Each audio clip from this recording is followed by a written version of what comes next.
السلام علیکم ورحمۃ اللہ وبرکاتہ۔ فجر کی سنت کی فضیلت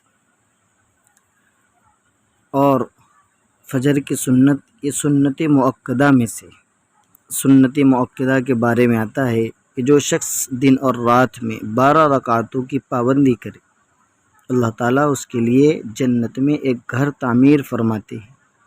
12 رکعت کون سے ہے؟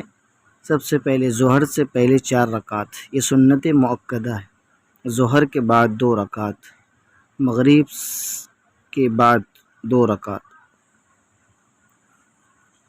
اور عشاء کے بعد 2 رکعت اور فجر سے پہلے 2 رکعت۔ تو ان سنتوں میں سب سے زیادہ مؤکد سنت فجر کی ہے۔ اس سلسلے میں بہت ساری آپ صلی اللہ علیہ وسلم نے تاکیدات فرمائی، ترغیبات منقول ہے۔ عائشہ صدیقہ رضی اللہ عنہ فرماتی ہے کہ رسول اللہ صلی اللہ علیہ وسلم نے فرمایا رکعت الفجر خیر من الدنیا وما فیہا، رواہ مسلم۔ فجر کی دو سنتیں دنیا اور وما فیہا سے بہتر ہے، جو کچھ دنیا میں۔ حضرت عائشہ رضی اللہ عنہ سے ایک دوسری روایت میں مروی ہے،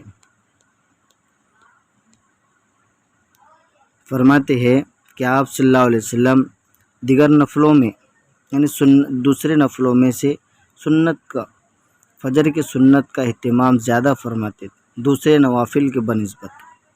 حضرت ابو ہریرہ فرماتے ہیں کہ نماز فجر کی سنتوں کو ترک نہ کرو اگرچہ گھوڑے تمہیں رون دے۔